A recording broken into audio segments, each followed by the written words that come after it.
Hello and welcome back to the Movie Memo Recaps. Today we are going to recap a 2016 movie titled Bastille Day. Please be advised that there will be spoilers ahead. The movie begins on the eve of Bastille Day in Paris. Michael Mason, an American con man, robs several people of their wallets and phones while a woman walks naked through the crowd. Later, we learn that the woman and Michael work together. He pays her for distracting people's attention, and then they board the train. He notices the police enter and exit the train without saying anything to the woman. Next, we meet CIA agent Sean Breyer, who is interrogated after a mission he was working on failed. The scene shifts to a man inserting an explosive inside a teddy bear. He tells his girlfriend, Zoe, to put the teddy bear inside an office at the French Nationalist Party headquarters. The office is supposed to be empty, so the explosion only serves to send a message. Meanwhile, Michael sells the stolen items to his client. At that moment, Zoe prepares to complete her mission and puts the teddy bear in a handbag.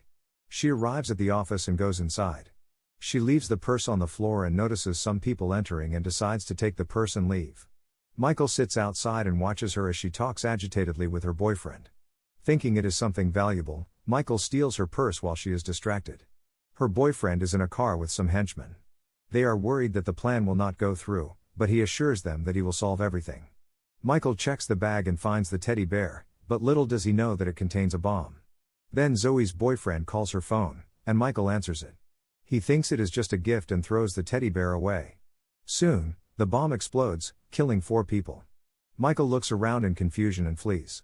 After the incident, the Interior Minister assures reporters and the public that the authorities will find the terrorist. Later, we find out that a security camera managed to capture Michael's face. The CIA operatives confirm that it was Michael who detonated the bomb. He is labeled a terrorist by French authorities and placed under CIA surveillance in Paris. The next day, Michael discovers that he is wanted by French authorities, and he must escape as soon as possible. When CIA agent Sean Breyer learns about Michael, he rushes to find him. Since they have traced his phone, Sean and his team can easily locate Michael's apartment. Michael takes all the money and prepares to leave, but he spots Sean and decides to escape through the rooftop. Sean enters his apartment and follows him across the rooftops. After going through several buildings, he enters a house, but Sean manages to stop him for a moment. Nevertheless, the owner of the house interferes, and he manages to escape. Sean resumes the rooftop chase, arriving at a supermarket. Michael comes out and puts on a stolen jacket. Sean also arrives outside and begins to look around. Michael steals a moped and is about to leave, but Sean catches him. Back to Zoe, she is back at her boyfriend's house and confesses that someone stole her purse. The goons call the man and tell him to detain Zoe because they want to talk to her. When he sees them coming, he tells her they want to kill her and tells her to flee Paris. Meanwhile, Sean takes Michael to the secret interrogation room, where he states that he had no idea that the bag he stole had a bomb in it. He also reveals Zoe's name, saying that a certain man called on her phone. He states that he is a professional thief, and he is challenged to steal Sean's wallet. He manages to steal the money from the wallet and put it back in Sean's pocket. The CIA agent is stunned but does not show it. As Michael returns to his seat, he steals the blade on the table. Elsewhere, henchmen search the city for Zoe to kill her, as she is now a witness who knows too much. The group is tracking her phone, and they arrive at the secret interrogation room. Sean goes to check the surveillance cameras, and in the process, Michael uses the blade to free himself. Sean greets the henchmen, who lie that they are supposed to deliver a package to Zoe. He says they have the wrong address, and as they are about to leave, the henchmen spot Michael. Sean fights the henchmen while Michael escapes.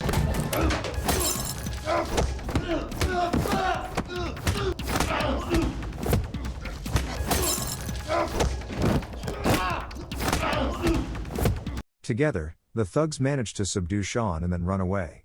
A CIA agent finds Michael's client and inquires about him. The man promises to deliver Michael to the CIA in exchange for his family's citizenship documents.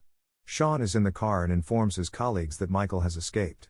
The other CIA agent says they must find Michael before the French authorities realize they are operating on their soil. The Interior Minister meets at lunch with a CIA agent and stressed to her the importance of capturing Michael in order to win the trust of the French people. At that moment, Rafi, the leader of the henchmen, plans to stage another terrorist attack. They discuss how if the group sticks to the plan and spreads disorder, they will get a $500 million payment from a bank on their encrypted disk. Next, the French Interior Minister is revealed to be the leader of the mercenary group. So he pays the mercenaries to pretend to save people in a mosque from a bomb they intentionally placed just to gain the trust of the French people. As a result, the people in the mosque are accused of being the bombers, even though they are completely innocent. The plan works, all the media talk about this incident, and Michael still remains the number one suspect. On the other hand, Michael goes to his client, Baba, to assist him acquire a passport and flee Paris. He swears he had nothing to do with the bomb, and the man takes him to a room, telling him to wait. Baba calls the police, and Rafi's team of mercenaries is on its way to arrest him. Michael realizes that all the doors to the room are locked and spots the authorities outside. He finds a crack in the wall and escapes through it. When the mercenaries don't find him, they beat Baba severely, thinking he lied to them. Rafi notices the chair hiding the hole and realizes that Michael is running away. Soon, Michael comes out and a sniper waits for permission to shoot, but fortunately, Sean picks him up in his car. Rafi and his team board their vehicles and pursue them. Sean takes Michael to the safe house of Zoe's friend Paul, who lives with his friends. Paul refuses to turn Zoe in, and she and her friends flee on motorcycles after burning Sean's car. Michael and Sean are forced to steal someone's car and reach the bar where Paul works.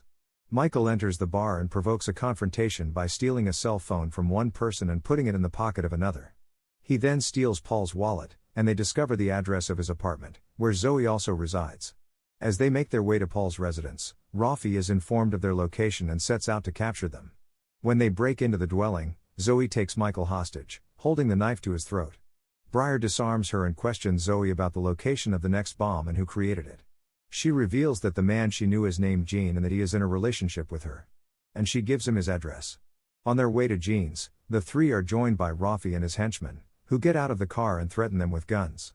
Sean tells everyone to put their heads down and drives away while Rafi shoots the car. Meanwhile, the situation in Paris is worsening as the number of rebels against the Nationalist Party increases. As a result, the Interior Minister orders an increase in the level of alert. Sean and the two arrive at Gene's residence but discover that he has hanged himself. Zoe bursts into tears, and Michael takes her away. Sean finds his ID, revealing that Gene was an undercover police officer. He calls his colleague Karen, a CIA agent, and informs her that the riots in the city were organized by someone intended for something else, not terrorism. Karen meets with the Interior Minister and informs him that it was the French authorities who prepared the bomb, not knowing that he is actually the mastermind behind it all. Karen informs him about Sean, Michael, and Zoe, then asks him to get them to safety. Knowing that Karen is now a witness, he shoots her point blank and orders Rafi to go and capture Sean, Michael, and Zoe. The trio waits for the vehicle sent by Karen, thinking that they are now safe. However, while on the road, Zoe notices that one of the two people inside the van is one of Rafi's henchmen. When the henchmen are about to kill them, a fight breaks out. Sean manages to kill everyone, and they steal the van. Elsewhere, Rafi's men prepare to launch an attack on the bank, and Sean, along with Michael and Zoe, go there. Sean figures out why the Interior Minister killed Karen and discovers his shady plans. Sean disguises himself as a policeman to infiltrate the bank as the three arrive. As the mercenaries disable the security cameras and begin robbing the bank, Sean kills two henchmen and enters the building. Rafi transfers $500 million to the hard drive inside the vault. Sean enters the bank and begins shooting the henchmen who try to stop him. When Michael and Zoe realize that Sean needs help, they get out of the van and run between the cops and the protesters, creating chaos. The protesters break the door of the bank and enter inside. Meanwhile, Sean manages to eliminate all the mercenaries in the main hall and goes into the vault. He engages in a confrontation with Rafi and the henchmen in the vault, killing the henchmen but Rafi escapes. When the Interior Minister realizes that his men are overwhelmed, he calls Rafi to cancel the money transfer, but the latter refuses. As a result, the minister refuses to support him further, and Rafi threatens to kill him if he is caught. Rafi exits the vault, and Michael steals the hard disk on Sean's orders. When he realizes that the hard drive has been stolen, Rafi takes Zoe hostage and threatens to kill her. Sean pushes Michael to the floor just as Rafi is ready to shoot him, but the agents open fire on Rafi, killing him on the orders of the Interior Minister. Michael flees the bank while Sean is recovering from his gunshot wounds. Michael then meets the Interior Minister at the church, where he demands a passport, plane tickets to Brazil, and $100,000 in cash in exchange for the hard disk. Once he hands the hard disk to the minister, the two proceed to the tunnel where the alleged $100,000 in cash is located. The minister points a gun at Michael, but Sean arrives, points the gun at the minister, and shoots Michael. When the other agents arrive and arrest the minister, Michael stands up, revealing that he faked his death, wearing a bulletproof vest. Finally, Michael hands over the hard drive to Sean, who plans to keep Michael as his partner at the CIA. Thanks for watching. If you are new, don't forget to subscribe for more of these recaps. Until next time, have a nice day.